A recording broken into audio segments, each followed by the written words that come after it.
सियावर रामचंद्र की जय। सियावर रामचंद्र की जय। श्रद्धे அனைத்து मंच துறவிகள், முனிவர்கள், இங்கு கூடியுள்ள அனைத்து ராம பக்தர்கள், உலகின் ஒவ்வொரு பகுதியிலிருந்தும் நம் அனைவருடனும் இணைந்துள்ளவர்கள், உங்கள் அனைவருக்கும் வணக்கம். அனைவருக்கும் ராமநாம வாழ்த்துக்கள். இன்று நமது ராமர் மீண்டும் நம்மிடையே விஸ்வரூபம் எடுத்து நிற்கிறார். பல நூற்றாண்டு காத்திருப்புக்கு பிறகு நமது ராமபிரான் நமக்கு அருள் பாலிக்க வந்திருக்கிறார். பல நூற்றாண்டுகளாக முன் எப்போதும் இல்லாத பொறுமை, எண்ணற்ற தியாகங்கள் மற்றும் நீண்ட நெடிய தவத்திற்கு பிறகு நமது ராமபிரான் இங்கு காட்சியளிக்க வந்துள்ளார். இந்த நன்னாளில் உங்களுக்கும் நாட்டு மக்கள் அனைவருக்கும் ஏராளமான நல்வாழ்த்துக்கள். தெய்வீக உணர்வின் சாட்சியாக நான் கருவறையில் உங்கள் சார்பாக நின்றிருந்தேன். எடுத்துரைக்க எவ்வளவோ இருந்த போதிலும் வார்த்தைகள் வசப்படவில்லை. எனது சரீரம் இன்னும் துடித்தபடி உள்ளது. என் மனம் இன்னும் அந்த தருணத்தை விட்டு விலக மறுக்கிறது. எங்கள் குழந்தை ராமர் இனி கூடாரங்களில் வசிக்க மாட்டார். எங்கள் குழந்தை ராமர் இனி இந்த தெய்வீக கோவிலில் வாசம் புரிவார். உலகின் ஒவ்வொரு பகுதியிலும் நமது நாட்டிலும் உள்ள ராம பக்தர்கள் இன்று நடந்த நிகழ்வை நெஞ்சம் நிறைய அனுபவித்திருப்பார்கள் என்று நான் உறுதியாக நம்புகிறேன்.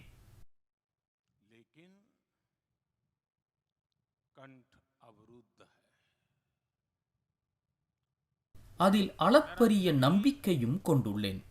இந்த தருணம் மெய்சிலிர்க்க வைப்பது.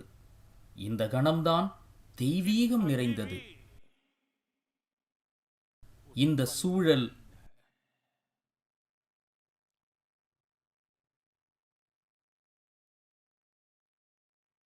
இந்த தருணம்,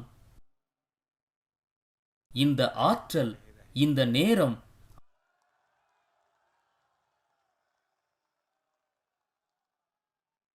அதுதான் ஸ்ரீ ராமபிரான் நம் அனைவருக்கும் அருள் பாலித்துள்ள தருணம். ஜனவரி 22, 2024 அன்று உதித்த கதிரவன் ஆசீர்வதிக்கப்பட்ட ஒளியை கொண்டு வந்தது. ஜனவரி 22, 2024 அன்று உதித்த கதிரவன் ஆசீர்வதிக்கப்பட்ட ஒளியை கொண்டு வந்துள்ளது. ஜனவரி 22, 2024 வெறுமனே நாட்காட்டியில் காட்டப்படும் தேதி அல்ல. இது புதிய கால சக்கரத்தின் துவக்கம். ராமர் கோயில் பூமி பூஜை தொடங்கியதிலிருந்து நாடு முழுவதும் ஒவ்வொரு நாளும் உற்சாகமும் ஆர்வமும் தொடர்ந்து அதிகரித்து வந்தன. கட்டுமான பணிகளை பார்க்கும்போது நாட்டு மக்கள் மனதில் ஒரு புதிய நம்பிக்கையும் எழுச்சியும் ஒவ்வொரு நாளும் ஏற்பட்டு வந்தது.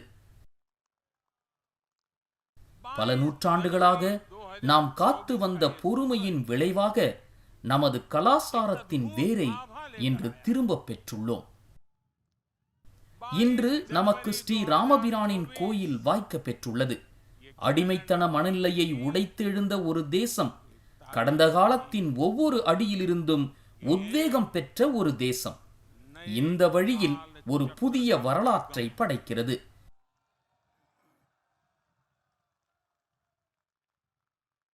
இனி 1000 ஆண்டுகள் கடந்தும் மக்கள் இந்த நாளை பற்றி, இந்த அற்புதமான தருணத்தை பற்றி பேசுவார்கள். அதைவிட இந்த நொடியில் நாம் வாழ்ந்து கொண்டிருப்பதும் நடப்பதை காண்பதற்கு கிடைத்துள்ள அரிய வாய்ப்பு நமக்கெல்லாம் எவ்வளவு பெரிய கருணை என்பதை வார்த்தைகளில் விவரிக்க இயலாது. இன்றைய தினம், இந்த சமயம், இந்த இடம் அனைத்தும் தெய்வீகம் நிறைந்தவை. இவை சாதாரண காலங்கள் அல்ல. காலச்சக்கரத்தில் கரையாத மைக்கொண்டு காலம் வரைந்த அழியாத நினைவு கோடுகள். நண்பர்களே, ராமரின் தடம் எங்கு பதிகிறதோ அங்கே காற்றின் புதல்வரான ஹனுமன் நிச்சயமாக வந்திருப்பார் என்பதை நாம் அனைவரும் அறிவோம். எனவே ராம் பக்த அனுமானுக்கும் அயோத்தியில் இருக்கும் அனுமன்கரி ஆலயத்திற்கும் நான் தலை வணங்குகிறேன். इतिहास का सृजन करता है. சீதாதேவி, லக்ஷ்மணர், பரதன் மற்றும் சத்ருக்கன் ஆகியோருக்கு நான் மரியாதை செலுத்துகிறேன். புனித அயோத்தி நகரம் மற்றும் புனித சரயு நதி ஆகியவற்றுக்கும் நான் தலை வணங்குகிறேன். யாருடைய ஆசீர்வாதத்துடன் இந்த மகத்தான பணி நிறைவேறியது என்பதை இந்த தருணத்தில் நான் தெய்வீகமாக உணர்கிறேன். இந்த நேரத்தில் அந்த தெய்வீக ஆத்மாக்கள், அந்த தெய்வீக ஆளுமைகள் நம்மை சுற்றி நிறைந்துள்ளன. இந்த திவ்யமான உணர்வுகள் அனைத்திற்கும் நான் நன்றியுடன் தலை வணங்குகிறேன். ஸ்ரீ ராமபிரானிடம் நான் இன்று மன்னிப்பு கேட்டுக்கொள்ள வேண்டிய சூழலில் இருக்கிறேன். இத்தனை நூற்றாண்டுகளாக இந்த பணியை நம்மால் நிறைவேற்றி முடிக்க முடியவில்லையே என்பதோடு நமது கடின உழைப்பு, தியாகம், தவம் ஆகியவற்றில் ஏதோ குறை இருந்திருக்க வேண்டும் என்பதை உணர்வதாலும் ஸ்ரீ ராமபிரானிடம் நான் இன்று மன்னிப்பு கேட்டுக்கொள்ள வேண்டிய சூழலில் இருக்கிறேன். இத்தனை நூற்றாண்டுகளாக இந்த பணியை நம்மால் நிறைவேற்றி முடிக்க முடியவில்லையே என்பதோடு நமது கடின உழைப்பு, தியாகம், தவம் ஆகியவற்றில் ஏதோ குறை இருந்திருக்க வேண்டும் என்பதை உணர்வதாலும் இந்த மன்னிப்பை நான் அவரிடம் கோருகிறேன். இன்று அந்த குறை நிவர்த்தி செய்யப்பட்டுள்ளது. ராமபிரான் இன்று நம்மை மன்னிப்பார் என்று நம்புகிறேன். எனதருமை நாட்டு மக்களே, திரேதாவுக்கு ராமர் வருகையை முன்னிட்டு துளசிதாசர் அவர்கள் பிரபு பிலோகி அர்ஷே புர்பாசி என்று எழுதியிருக்கிறார். ஜனித் வியோக பிபதி சப்னாசி, அதாவது இறைவனின் வருகையை கண்டதும் அயோத்தி மக்களும் நாட்டு மக்கள் அனைவரும் மகிழ்ச்சியால் நிறைந்தனர் என்பது அதன் பொருளாகும். நீண்ட காலமாக பிரிந்திருந்ததால் ஏற்பட்ட ஆதங்கம் முடிவுக்கு வந்தது. அந்த காலகட்டத்தில் அந்த பிரிவு 14 ஆண்டுகள் மட்டுமே. அப்போதும் கூட அது தாங்க முடியாததாக இருந்தது. இந்த சகாப்தத்தில் அயோத்தியும் நாட்டு மக்களும் பல நூறு ஆண்டுகள் ஸ்ரீ ராமபிரானை விட்டு பிரிந்திருக்கும் பிரிவை அனுபவித்துள்ளனர். பல தலைமுறைகள் இந்த பிரிவால் பாதிக்கப்பட்டிருக்கின்றன. அதே நேரத்தில் இந்திய அரசியல் சாசனத்தின் முதல் பிரதியில் ஸ்ரீ ராமபிரானுக்கு இடம் அளிக்கப்பட்டிருக்கிறது. அரசியல் சாசனம் நடைமுறைக்கு வந்த பிறகும் ஸ்ரீ ராமபிரானின் தங்குமிடம் குறித்து பல தசாப்தங்களாக சட்டப்போர் நடந்தது.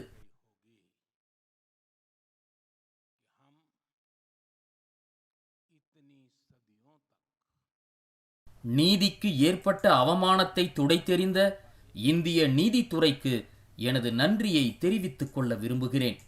நீதிக்கு சாட்சியாக நிற்கும் ராமர் கோயிலும் நியாயமான முறையில் கட்டப்பட்டுள்ளது.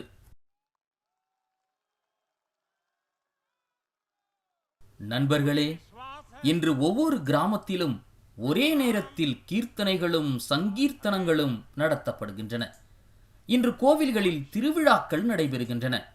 தூய்மை இயக்கங்கள் நடத்தப்படுகின்றன. நாடு முழுவதும் இன்று தீபாவளி பண்டிகை கொண்டாடப்படுகிறது.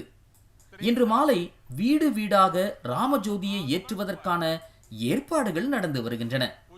நேற்று ஸ்ரீ ராமபிரானின் ஆசியுடன் தனுஷ்கோடியில் ராமர் சேது தொடங்கும் இடமான அரிச்சல் முனையில் இருந்தேன். ராமர் கடலை கடக்கச் சென்ற தருணம் காலசக்கரத்தை மாற்றிய தருணம். அந்த உணர்ச்சிகரமான தருணத்தை உணர நான் எடுத்த தாழ்மையான முயற்சியாக அங்கு மலர் தூவி மரியாதை செலுத்தினேன்.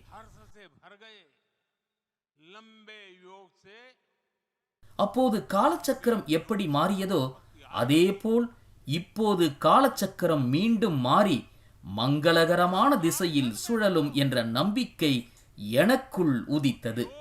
எனது 11 நாள் உண்ணாவிரத சம்பிரதாயத்தின் போது ராமரின் கால்கள் தடம் பதித்த இடங்களிலெல்லாம் அவரது காலச்சுவடிகளை தொட்டு வணங்க முயற்சித்தேன். நாசிக்கில் உள்ள பஞ்சவடிதாம், கேரளாவின் புனித திரிப்ராயர் கோயில், ஆந்திராவில் உள்ள லெபாக்ஷி, ஸ்ரீரங்கத்தில் உள்ள ஸ்ரீ ரங்கநாத சுவாமி கோயில், ராமேஸ்வரத்தில் உள்ள ஸ்ரீ ராமநாத சுவாமி கோயில், தனுஷ்கோடி என இந்த புனித பயணம் தொடர்ந்தது. இந்த யாத்திரையில் கிடைத்த புண்ணியத்தின் மூலம் சாகரிலிருந்து சரையு வரை பயணம் செய்யும் வாய்ப்பு எனக்கு கிடைத்தது எனது அதிர்ஷ்டம். சாகர் முதல் சரையு வரை ராமரின் பெயரால் ஏற்படும் கொண்டாட்ட உணர்வு எங்கும் நிறைந்திருந்தது. இந்திய ஆன்மாவின் ஒவ்வொரு துகளிலும் ஸ்ரீ ராமபிரான் இணைந்து ஒளிர்கிறார். பாரத தேசத்து மக்களின் இதயத்தில் ராமர் சிம்மாசனமிட்டு வீற்றிருக்கிறார். இந்தியாவில் நாம் எங்காவது ஒருவரது மனசாட்சியை உணர இயன்றால் இந்த ஒற்றுமையை நம்மால் கண்டுணர இயலும். இந்த உணர்வு அங்கிங்கெனாதபடி அனைத்து இடங்களிலும் காணப்படும். ஒரு நாட்டை வரையறுக்க இந்த மந்திரத்தை விட சிறந்தது என்ன இருக்க முடியும்? எனதருமை நாட்டு மக்களே, நாட்டின் ஒவ்வொரு மூலை முடுக்கிலும் பல்வேறு மொழிகளில் ராமாயணத்தை கேட்கும் வாய்ப்பு எனக்கு கிடைத்தது. ஆனால் குறிப்பாக கடந்த 11 நாட்களில் பல்வேறு மொழிகளில் பல்வேறு மாநிலங்களில் இருந்து ராமாயணத்தை கேட்கும் பாக்கியம் எனக்கு கிடைத்தது. ராமரை வரையறுக்கும் போது முனிவர்கள் கூறியுள்ளனர், ரமந்தே யஸ்மின் இதி ராம, அதாவது ஒருவருக்குள் ஒருவராக யார் ஆழ பதிந்து விடுகிறாரோ அவரே ராமர். பண்டிகைகள் முதல் பாரம்பரியங்கள் வரை உலகின் நினைவுகளிலும் ராமர் எங்கும் நிறைந்துள்ளார். ஒவ்வொரு யுகத்திலும் மக்கள் ராமருடன் இயைந்து வாழ்ந்திருக்கிறார்கள். ஒவ்வொரு காலகட்டத்திலும் மக்கள் தங்கள் சொந்த வார்த்தைகளில், தங்கள் சொந்த வழிகளில் ராமரை வெளிப்படுத்தி உள்ளனர். ராமபிரான் மீதான இந்த நேசம் ஜீவநதியாக ஓயாமல் ஓடிக்கொண்டே இருக்கிறது. பண்டைய காலங்களில் இருந்து இந்தியாவின் ஒவ்வொரு பகுதிகளிலிருந்தும் மக்கள் ராமரை ஜெபித்து வருகின்றனர். ராமனின் கதை எல்லையற்றது, ராமாயணமும் எல்லையற்றது. ராமரின் கொள்கைகள், ராமரின் மதிப்பீடுகள், ராமரின் போதனைகள் என எல்லாமும் எல்லா இடங்களிலும் நிறைந்திருக்கிறது.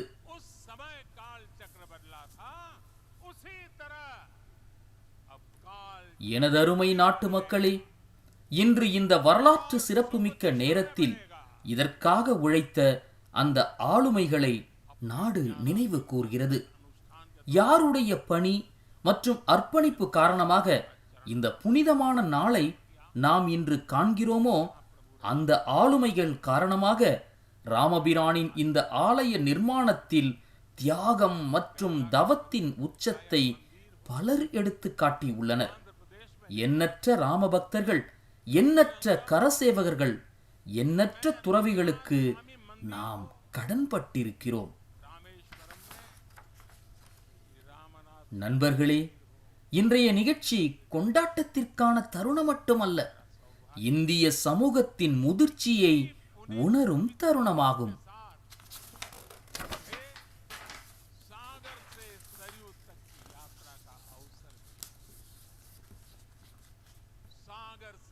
எங்களை பொறுத்தவரை இது வெற்றிக்கான சந்தர்ப்பம் மட்டுமல்ல, பணிவுக்கான சந்தர்ப்பமும் கூட.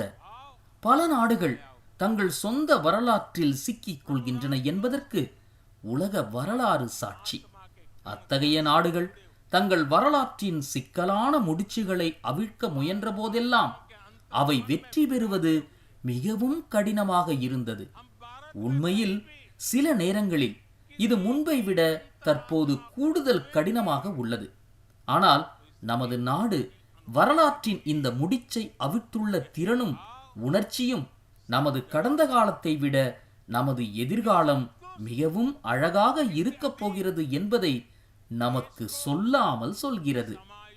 ராமர் கோயில் கட்டப்பட்டால் தீ விபத்து ஏற்படும் என்று சிலர் கூறிய காலம் ஒன்று இருந்தது. அப்படிப்பட்டவர்களால் இந்தியாவின் சமூக உணர்வின் புனிதத்துவத்தை அறிந்திருக்க முடியாது. இந்த குழந்தை ராமர் கோவிலின் கட்டுமானம் அமைதி, பொறுமை, பரஸ்பர நல்லிணக்கம் மற்றும் இந்திய சமூகத்தின் ஒருங்கிணைப்பின் அடையாளமாகும். இந்த கட்டுமானம் எந்த நெருப்பையும் உரசி ஏற்படுத்தவில்லை, ஆனால் ஆற்றலை உருவாக்கி இருப்பதை நாம் காண்கிறோம். பிரகாசமான எதிர்காலத்தின் பாதையில் முன்னேறி செல்ல சமூகத்தின் ஒவ்வொரு பிரிவினருக்கும் ராமர் கோயில் உத்வேகம் அளித்துள்ளது. இன்று அந்த மக்களை அழைக்கிறேன், வாருங்கள், உங்கள் சிந்தனையை மறுபரிசீலனை செய்யுங்கள். ராமர் நெருப்பு அல்ல, அவர் ஒரு ஆற்றல். ராமர் சர்ச்சை அல்ல, ராமர்தான் அனைத்திற்கும் தீர்வு. ராமர் நம்மவர் மட்டுமல்ல, ராமர் அனைவருக்கும் சொந்தமானவர். ராமர் நிகழ்காலம் மட்டுமல்ல, அவர் நித்தியமானவர். நண்பர்களே, இன்று உலகம் முழுவதும் இந்த ராமர் கோயில் பிரதிஷ்டை நிகழ்வுடன் இணைக்கப்பட்டுள்ள விதத்தில் எங்கும் நிறைந்திருக்கும் ராமரின் தன்மை எல்லோராலும் உணரப்படுகிறது. இந்தியாவில் இருப்பது போலவே பல நாடுகளிலும் இதே மகிழ்ச்சி, இதே கொண்டாட்டம்தான். இன்று இந்த அயோத்தி பண்டிகை உலகளாவிய ராமாயண பாரம்பரியத்தின் கொண்டாட்டமாகவும் மாறியுள்ளது. குழந்தை ராமரின் இந்த கௌரவம் வசுதைவ குடும்பகம் என்ற கொள்கைக்கு கிடைத்த கௌரவமாகும். நண்பர்களே, இன்று அயோத்தியில் ஸ்ரீராமரின் விக்கிரக வடிவத்தின் கும்பாபிஷேகம் மட்டுமே நடக்கவில்லை.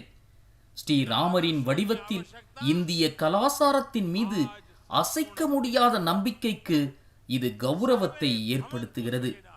இது மனித விழுமியங்கள் மற்றும் மிக உயர்ந்த லட்சியங்களின் பிரதிஷ்டையாகும். இந்த விழுமியங்கள், இந்த லட்சியங்கள் இன்று உலகம் முழுவதற்கும் தேவைப்படுகின்றன. சர்வே பவந்து சுகினா, பல நூற்றாண்டுகளாக இந்த கருத்துக்களை நாம் மீண்டும் மீண்டும் கூறி வருகிறோம். இன்று அதே கருத்து ராமர் கோவில் வடிவில் ஓர் உறுதியான வடிவத்தை பெற்றுள்ளது. இந்த ஆலயம் கடவுளின் கோயில் மட்டுமல்ல, இது இந்தியாவின் தோற்றம், இந்தியாவின் தத்துவம் மற்றும் இந்தியாவின் பாதையை உணர்த்தும் கோயில். இது ராமர் வடிவில் தேசிய உணர்வை வெளிப்படுத்தும் கோயில். ராமர் இந்தியாவின் நம்பிக்கை, ராமர் இந்தியாவின் அடித்தளம், ராமர் இந்தியாவின் நீதி, ராமர் இந்தியாவின் சட்டம், ராமர் இந்தியாவின் உணர்வு, ராமர் இந்தியாவின் சிந்தனை, ராமர் இந்தியாவின் கௌரவம், ராமர் இந்தியாவின் கம்பீரம், ராமர் ஒரு நீரோட்டம், ராமர் ஒரு விளைவு. ராமருக்கான கொள்கையும் உண்டு, ராம நீதியும் உண்டு. ராமரே நித்தியமானவர். ராமர் முடிவில்லாத தொடர்ச்சியாக நீண்டு நிலைத்திருக்கிறார். ராமர் திறன்மிக்கவர், தெளிவானவர். ராமர் இந்த பிரபஞ்சத்தில் எங்கும் வியாபித்திருக்கிறார்.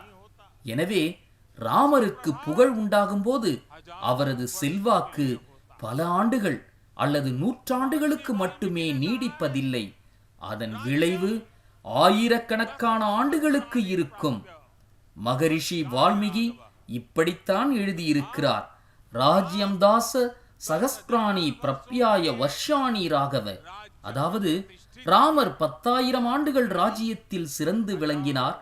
அதாவது ராமராஜ்யம் ஸ்தாபிக்கப்பட்டு 1000 ஆண்டுகள் ஆகின்றன. திரேதா யுகத்தில் ராமர் வந்தபோது ராமராஜ்யம் 10,000 ஆண்டுகளாக ஸ்தாபனை செய்யப்பட்டது. ஆயிரக்கணக்கான ஆண்டுகளாக ராமர் உலகிற்கு வழிகாட்டி வந்தார்.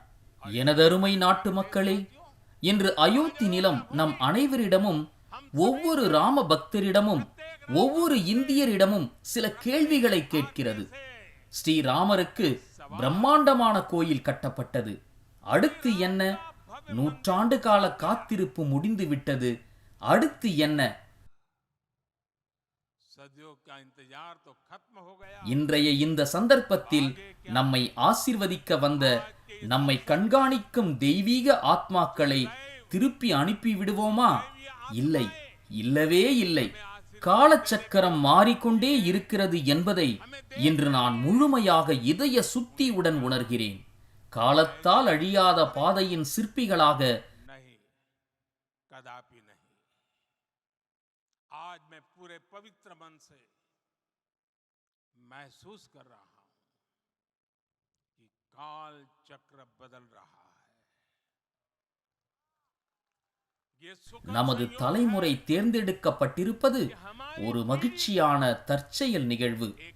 1000 ஆண்டுகளுக்கு பிறகு ஒரு தலைமுறை தேச நிர்மாணம் என்ற நமது இன்றைய பணியை நினைவில் கொள்ளும். அதனால்தான் சொல்கிறேன், இதுதான் சரியான நேரம், மிகச் சரியான நேரம். இந்த புனித காலத்திலிருந்து यही समय है, सही समय है. அதாவது இன்றிலிருந்து அடுத்த 1000 ஆண்டுகளுக்கான அடித்தளத்தை நாம் அமைக்க வேண்டும். ஆலய கட்டுமானத்தையும் தாண்டி இப்போது நாட்டு மக்களாகிய நாம் அனைவரும் मंदिर निर्माण से आगे बढ़ இந்த கணம் முதல் ஒரு திறன்மிக்க, திறமையான, மகத்தான தெய்வீக பாரதத்தை நிர்மாணிக்கும் கடமையை ஏற்றுக்கொள்கிறோம். भव्य दिव्य भारत के निर्माण की सौगंध लेते हैं.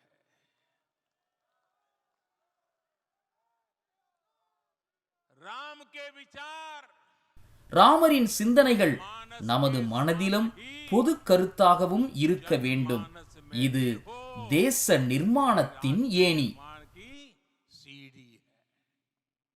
साथियों, நண்பர்களே, இன்றைய யுகம் நம் மனசாட்சியை விரிவுபடுத்த வேண்டும். நம் பிரஞையை விரிவுபடுத்தி கடவுளிடமிருந்து நாட்டிற்கு, ராமரிடமிருந்து தேசத்திற்கு என்ற வகையில் ஹனுமான் மீதான பக்தி, ஹனுமானுக்கான சேவை, हनुमान जी की भक्ति, அனுமானுக்கான அர்ப்பணிப்பு, இவை நாம் வெளியில் தேட வேண்டிய அவசியமில்லாத குணங்கள். ஒவ்வொரு இந்தியரிடமும் உள்ள இந்த பக்தி, சேவை மற்றும் அர்ப்பணிப்பு வெளிப்பாடுகள்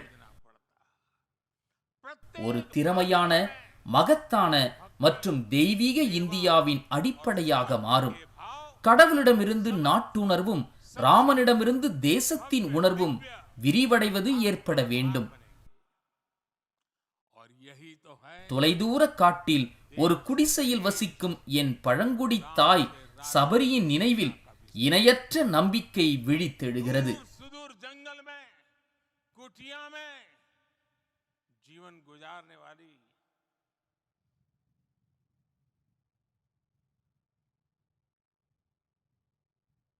मेरी அன்னை சபரி நீண்ட காலமாக கூறுவதுண்டு, ராமர் வருவார். ஒவ்வொரு இந்தியனிடமும் பிறக்கும் இந்த நம்பிக்கை विश्वास जागृत होता है. मां सबरी तो அன்னை சபரி நீண்ட காலமாக கூறுவதுண்டு, ராமர் வருவார். ஒவ்வொரு இந்தியனிடமும் பிறக்கும் இந்த நம்பிக்கை ஆற்றல் மிக்க, மகத்தான, தெய்வீகமான பாரதத்திற்கு அடிப்படையாக அமையும். विश्वास, समर्थ, கடவுளிடமிருந்து நாட்டிற்கும், ராமனிடமிருந்து தேசத்திற்கும் தேசத்தின் உணர்வு விரிவடைவதே இதன் பொருளாகும்.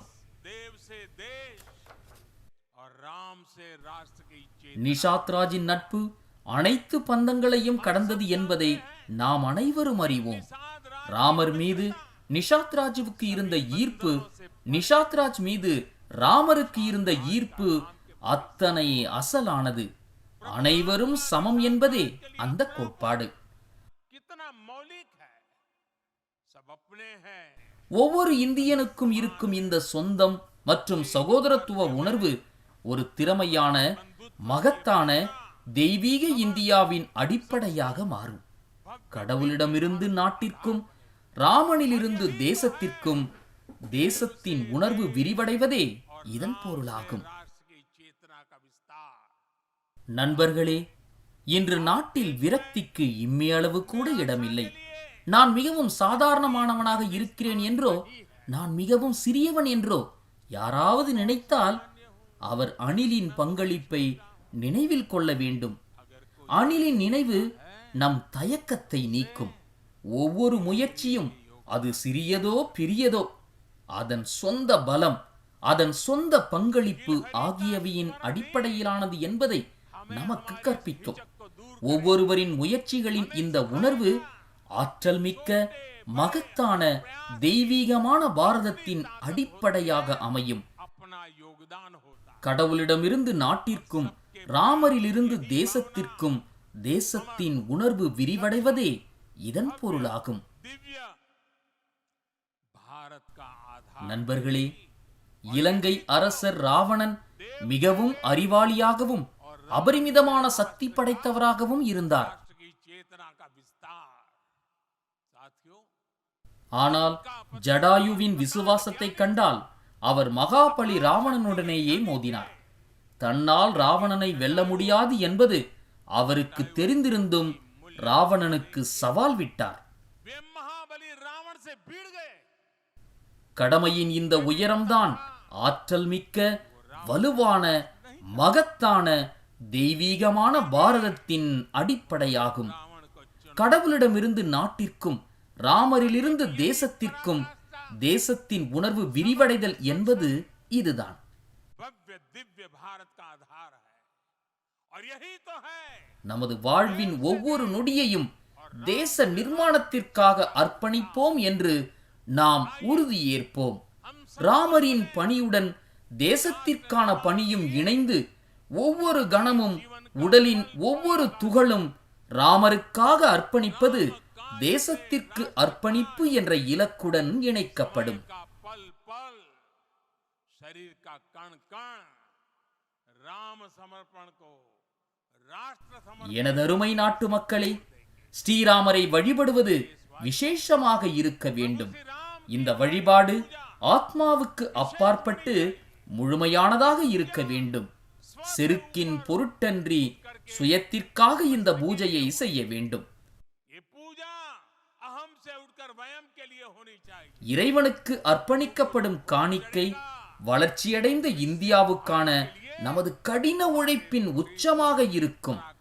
தினசரி வீரம், ஆண்மை, அர்ப்பணிப்பு ஆகியவற்றின் காணிக்கைகளை நாம் ராமருக்கு வழங்க வேண்டும். அவர்கள் ஒவ்வொரு நாளும் ராமரை வழிபட வேண்டும். அப்போதுதான் இந்தியாவை புகழ்பெற்றதாகவும் வளர்ச்சியடைந்ததாகவும் மாற்ற முடியும். तब हम भारत को वैभवशाली எனதருமை நாட்டு மக்களே, இதுதான் இந்தியாவின் வளர்ச்சியின் அமிர்த காலம். இன்று இந்தியா இளைஞர் சக்தியும் ஆற்றலும் நிறைந்த நாடாக உள்ளது. இது போன்ற நேர்மறையான சூழ்நிலைகள் உருவாக எவ்வளவு காலம் எடுக்கும் என்பதை யார் அறிவார்? எனவே நாம் இப்போது தவறவிடக்கூடாது. நாம் இனி ஓய்வெடுக்க அவகாசம் இல்லை. நமது நாட்டின் இளைஞர்களுக்கு நான் கூற விரும்புவது, ஆயிரக்கணக்கான ஆண்டுகால பாரம்பரியத்தின் உத்வேகம் உங்கள் முன் உள்ளது. இந்தியாவின் அந்த தலைமுறையின் பிரதிநிதி நீங்கள்தான். அந்த தலைமுறையைச் சேர்ந்தவர் நிலவின் மீது மூவர்ண கொடியை ஏற்றுகிறார். 15 லட்சம் கிலோமீட்டர் தூரம் பயணம் செய்கிறார். சூரியனுக்கு அருகில் செல்கிறார். மிஷன் ஆதித்யாவை வெற்றிகரமாக்குகிறார். அதாவது வானத்தில் தேஜஸ், கடலில்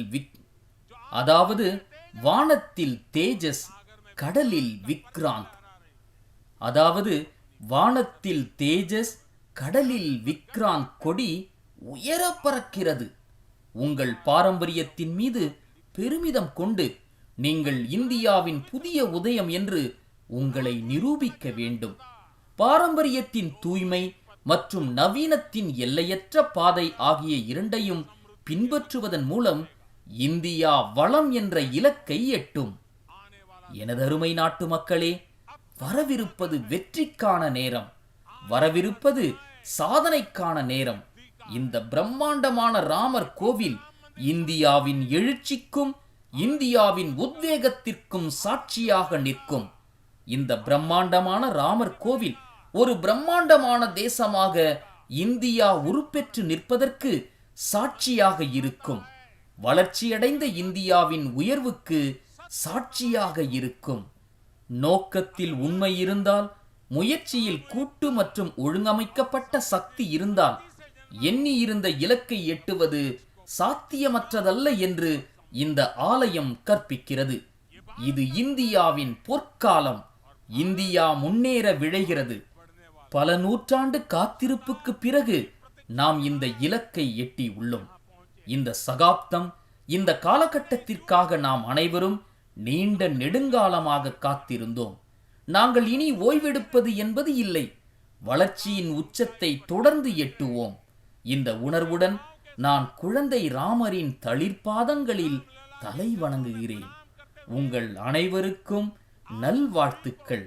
அனைத்து மகான்களின் பாதங்களுக்கும் என் வணக்கம். ராமச்சந்திர மூர்த்திக்கு ஜெயம் உண்டாகட்டும்.